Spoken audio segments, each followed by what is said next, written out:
नमस्कार दोस्तों, मैं अर्चना अपने चैनल में आपका स्वागत करती हूँ।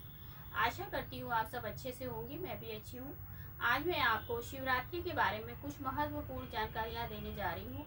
जैसा कि आप सबको पता है 2022 में 1 मार्च में महाशिवरात्रि पर पड़ रहा है, तो इस दिन आप पूजा अवश्य करिए। आपके घर के आसपास यदि कोई मंदिर है तो वहाँ जाकर आप पंचामृत या शुद्ध जल से अभिषेक कराइए। भगवान को बेलपत्री चढ़ाइए और आंकड़े के पुष्प चढ़ाइए और एक कटीला, एक धतूरे का वो आता है फल, कांटेदार, आपने देखा होगा आता है, उसको चढ़ाइए। ये सब चीज़ें शिव जी को बहुत ही प्रिय हैं।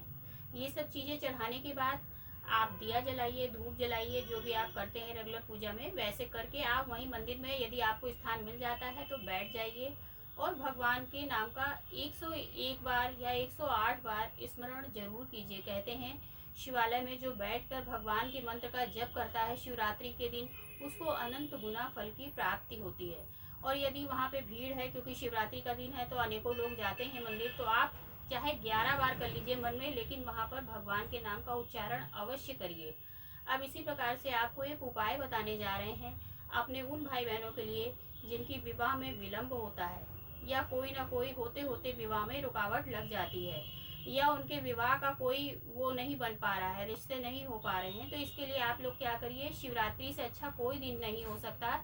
जब भी आप शिवालय में जाइए तो आप अपने साथ एक मौली का गोला, जो कलावा आता है उसका एक गोला आता है, वो आप बाजार से लाके पहले ही रख लीजिए।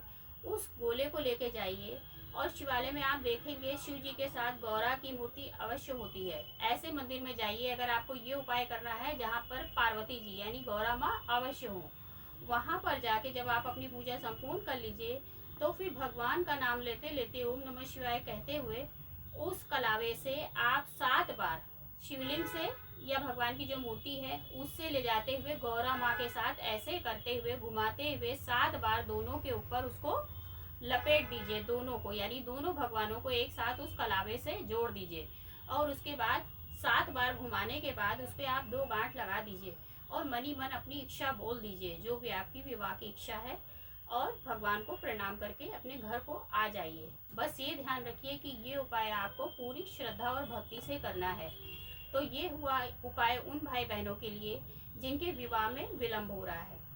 अब दूसरा उपाय मैं आपको बताती हूँ जिनके पास धन की, लक्ष्मी माँ की कमी है, वो क्या करें इस दिन। तो वो पंचामृत से भगवान को अभिषेक अवश्य कराएं और उसमें भी वो चीनी जरूर चढ़ाएं शिवलिंग के ऊपर।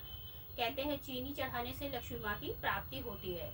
तो जब आप 5 चीज़ें ले जाएंगे, उसमें गंगा जल आएगा, दूध आएगा, दही आएगा, घी आएगा और चीनी या शहद, मीठे के लिए कोई एक चीज़ का आप अभिषेक कराइए।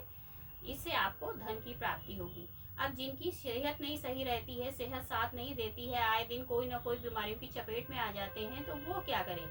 तो इसके लिए आपको उस दिन काले तिल अवश्य ले जाने चाहिए, शिवालय में जरूर चढ़ाने चाहिए। चाहे वो आप पंचामृत के साथ मिला के चढ़ाइए, चाहे जल के साथ मिला के चढ़ाइए। ऐसा करने से आपकी स्वास्थ्य संबंधी सारी दिक्कतें दूर होने लगेंगी।